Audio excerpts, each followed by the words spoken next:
할렐루야 고등부 주일 예배를 시작하겠습니다. 사도신경으로 우리의 신앙을 고백하며 나아가겠습니다.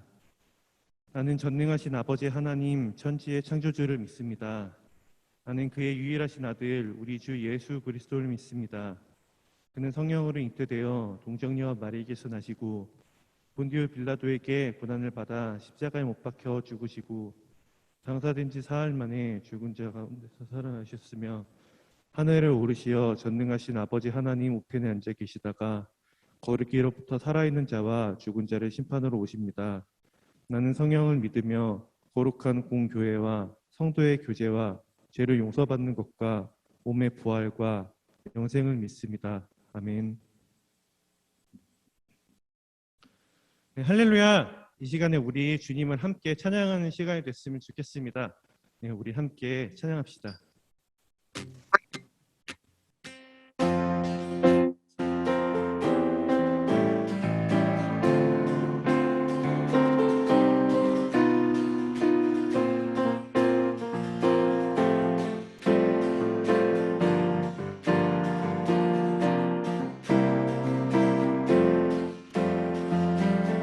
우리 모여 노래하며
지켜주시네.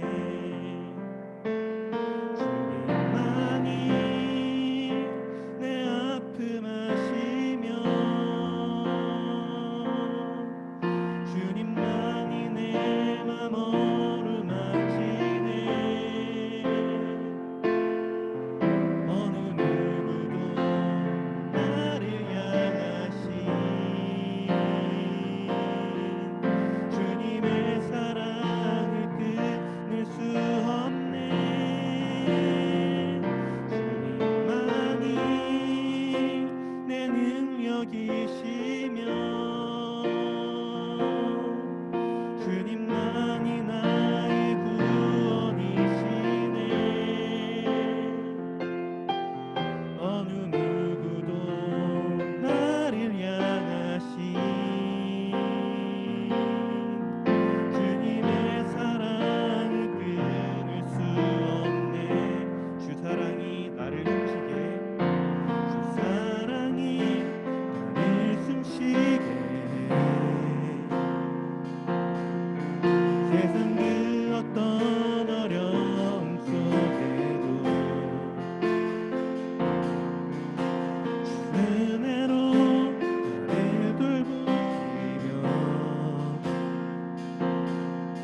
기도하겠습니다.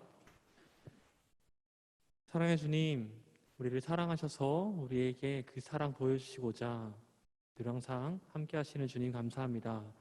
하나님, 우리가 주를 더욱 알기 원합니다.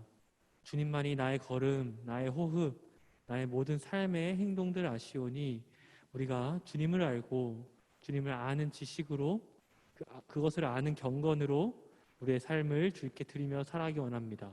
하나님 함께 하시고 우리 가운데 주의 능력 부어주옵소서. 주님, 이제 8월이 끝나가고 9월이 시작합니다. 가을이고 환절기인데 우리 친구들과 선생님들 모두 건강할 수 있도록 함께 하시고 새로운 학기에도 주님께서 인도하시는 그 인도하심을 경험하는 학기 될 수 있도록 함께 하여 주옵소서. 예배의 모든 순서를 주께 맡깁니다. 예수님의 이름으로 기도드립니다. 아멘. 오늘 하나님께서 우리에게 주신 말씀은 사사기 11장 29절부터 40절입니다. 사사기 11장 29절부터 40절의 말씀입니다.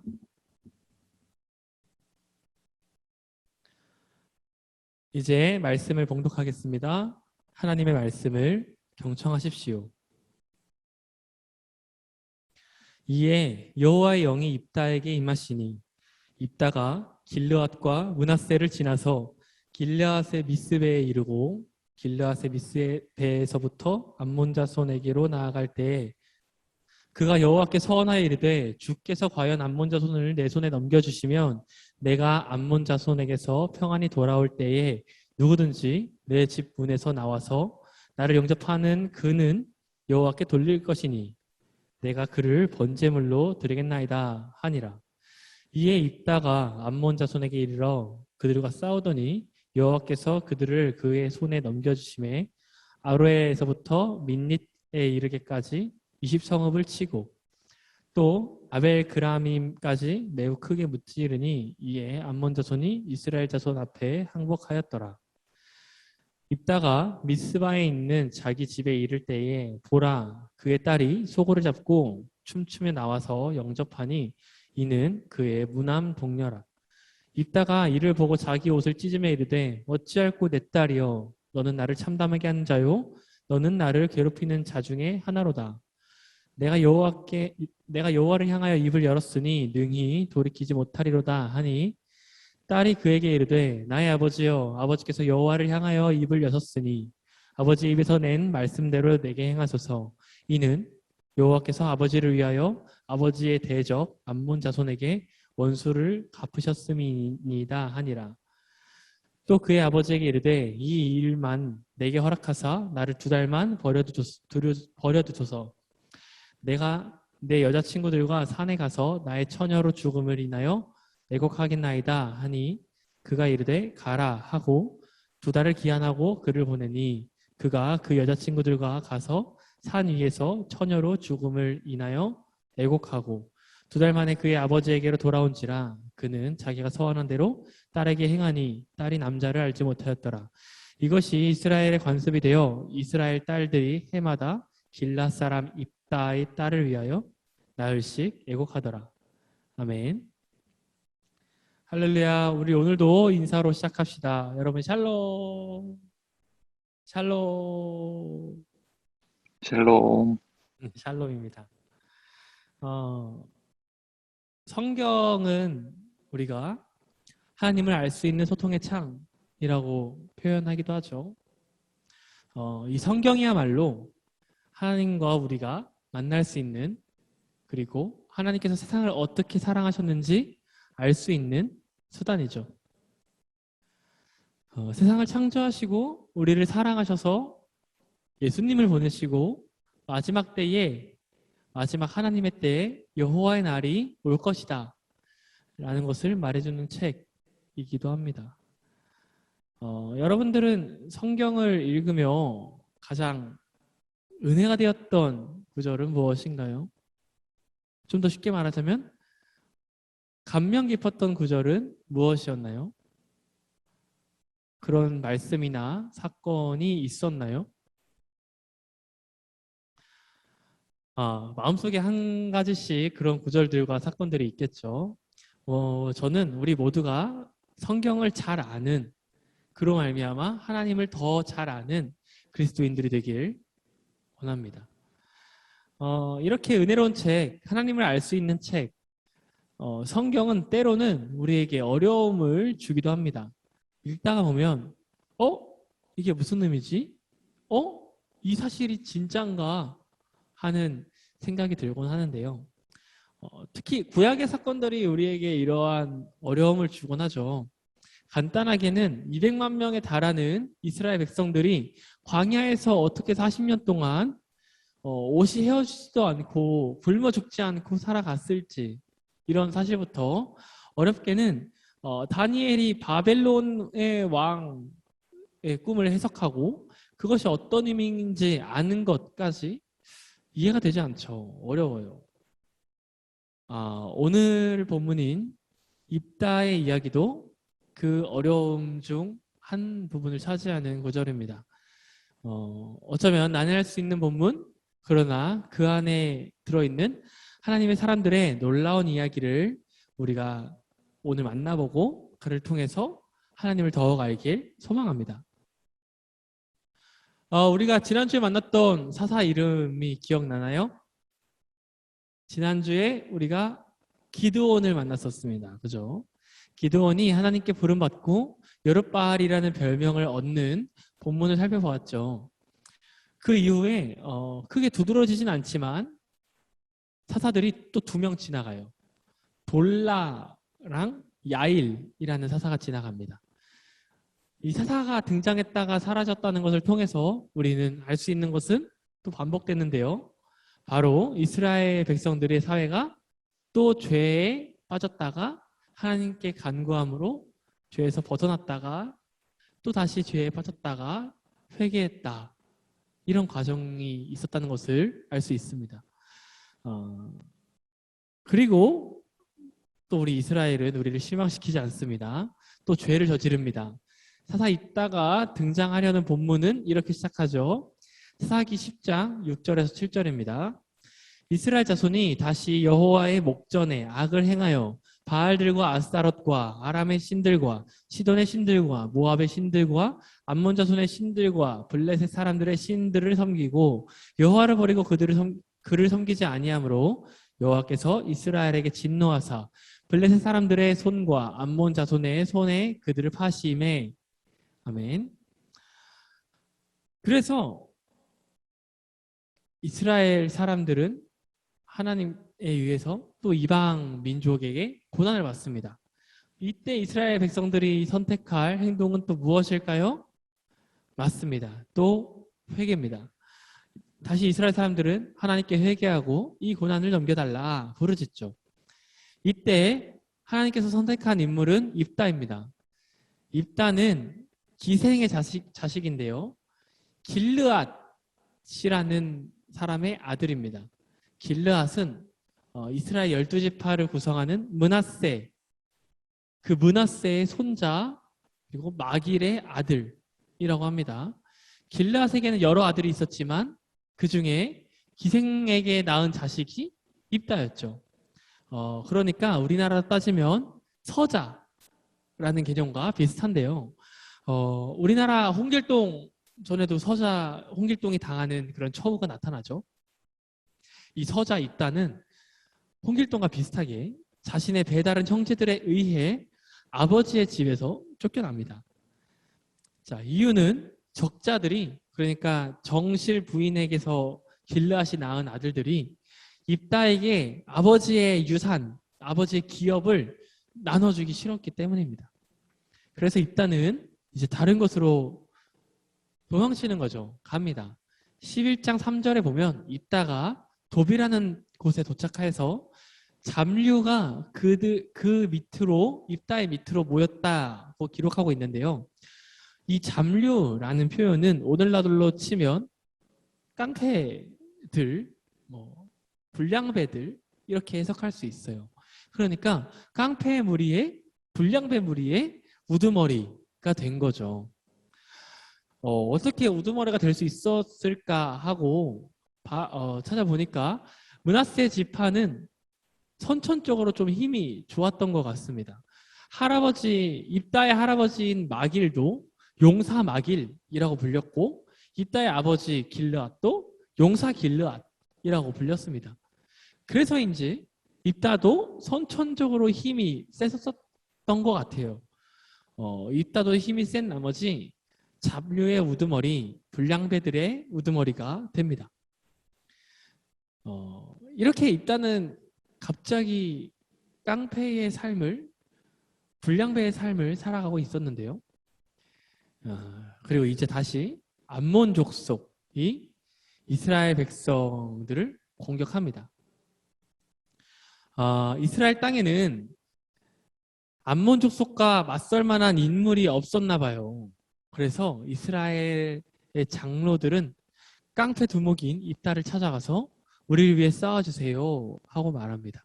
그리고 그렇게 된다면 우리들의 리더로, 이 당시 표현으로는 우리들의 사사로 당신을 섬기겠습니다 라고 말하죠.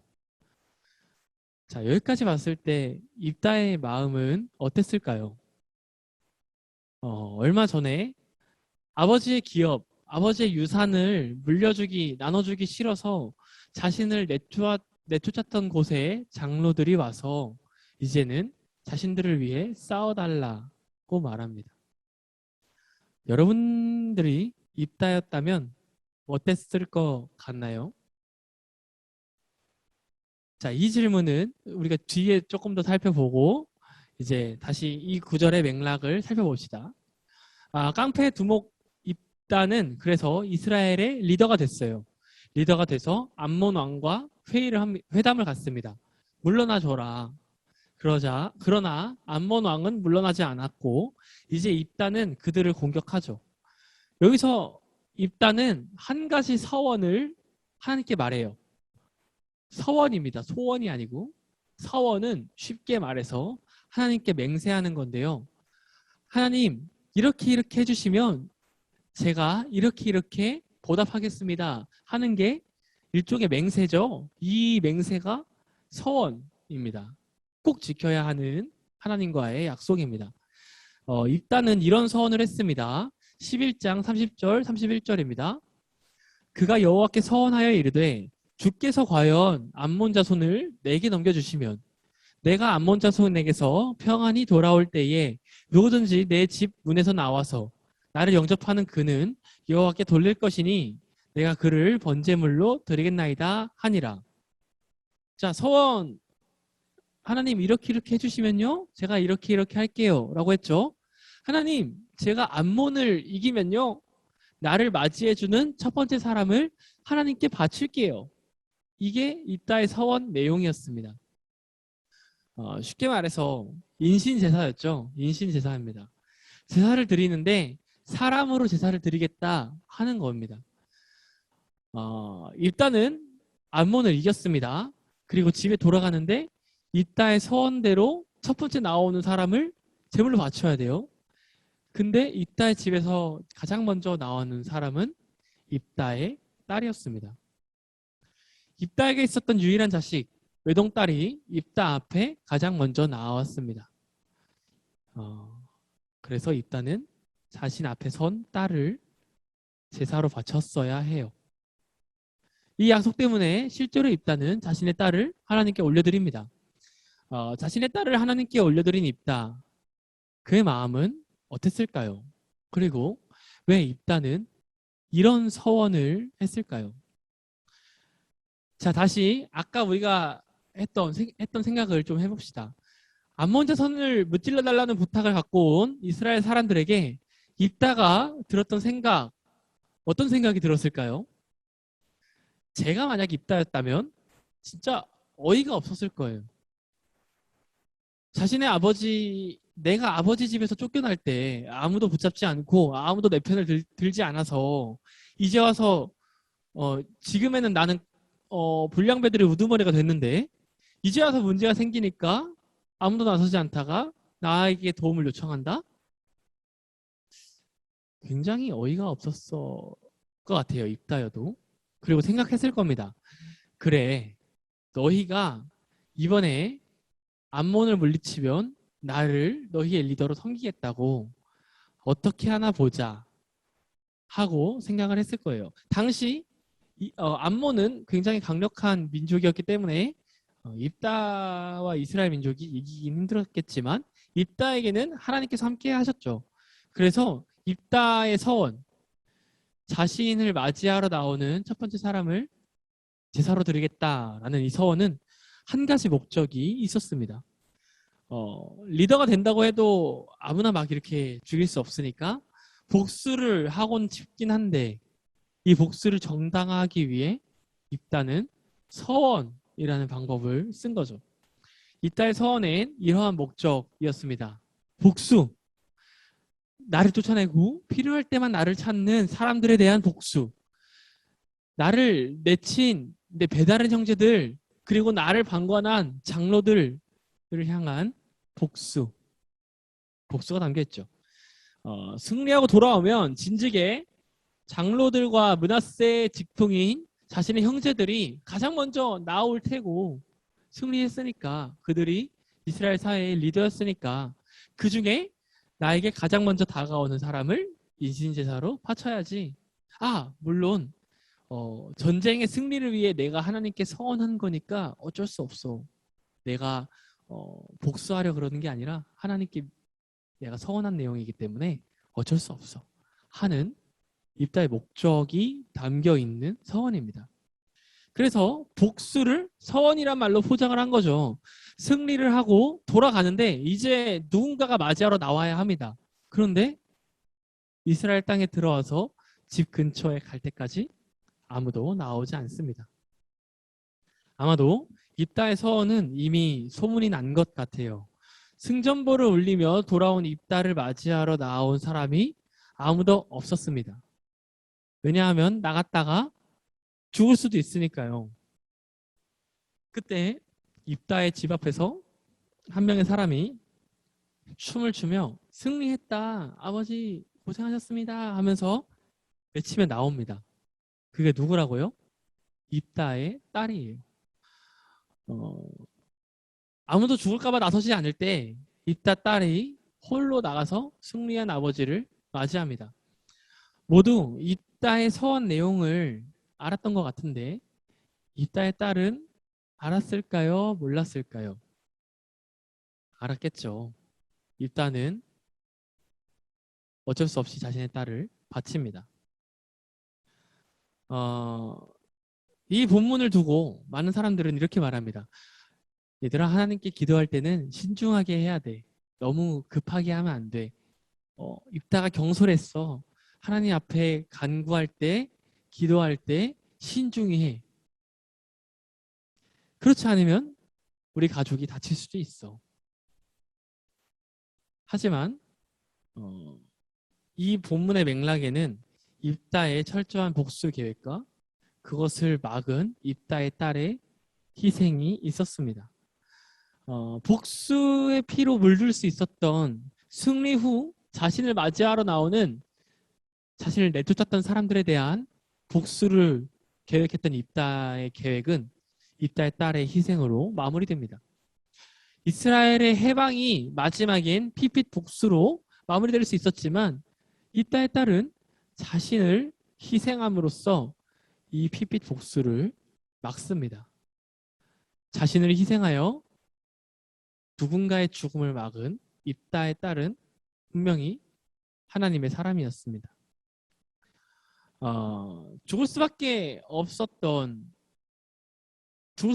우리, 이미 죽은 우리를 위해서 예수님께서 희생하셨습니다. 그랬던 것처럼 입다의 딸도 자신의 목숨을 내놓으며 다른 사람을 구하고 그 안에서 하나님의 화평을 이루려는 모습을 볼 수 있습니다. 여러분, 우리도 하나님의 화평을 이루어 나가는 모두가 되길 소망합니다. 입다의 딸처럼 목숨을 내놓아야만 화평을 이루는 것은 아니죠.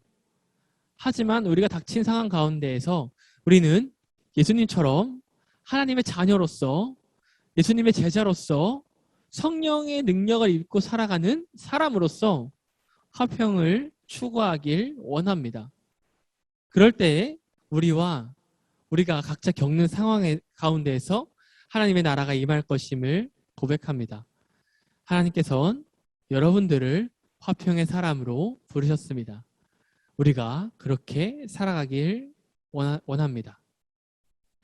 기도하겠습니다. 사랑해 주님 감사합니다. 주님께서 우리에게 말씀하시고 우리가 주님의 말씀에 반응하게 하소서. 하나님, 우리가 주님의 말씀 가운데 주를 더욱 알고 주님의 그 놀라우신 은혜와 이 세계를 화해케 하시는 놀라우신 그 사랑을 우리에게 알게 하소서. 하나님, 우리 마음 가운데 우리는 누군가를 미워하고 누군가에게 복수하고 싶고 누군가를 시기하는 마음이 있습니까? 그러나 주님께서는 우리에게 명령하시길 화평케 하라 하셨으니 우리가 그 어떤 상황 가운데서도 이해관계를 따지지 아니하고 우리의 이웃들과 화평할 수 있는 우리 여기 모인 해방교회 고등부 친구들 될 수 있도록 함께하여 주옵소서. 주님, 그 화평을 위하여 주님께서 하셨던 것처럼 자신을 내어놓고 우리의 것을 포기하면서까지 주님의 화평을 이루기 원합니다. 주님, 그럴 때에 우리 안에 주님의 은혜와 능력이 충만하여지기 원합니다. 하나님, 우리를 그렇게 인도하여 주옵소서. 새로운 학기 가운데 화평의 사람으로 예수님의 제자로 살아가는 우리 모두가 될 수 있도록 하나님 함께하여 주옵소서. 예수님의 이름으로 기도드립니다. 아멘. 예수님께서 가르쳐 주신 기도를 하시고 예배를 마치겠습니다. 하늘에 계신 우리 아버지, 아버지의 이름을 거룩하게 하시며 아버지의 나라가 오게 하시며 아버지의 뜻이 하늘에서와 같이 땅에서도 이루어지게 하소서. 오늘 우리에게 일용할 양식을 주시고 우리가 우리에게 잘못한 사람을 용서하여 준 것 같이 우리 죄를 용서하여 주시고 우리를 시험에 빠지지 않게 하시고 악에서 구하소서. 나라와 권능과 영광이 영원히 아버지의 것입니다. 아멘.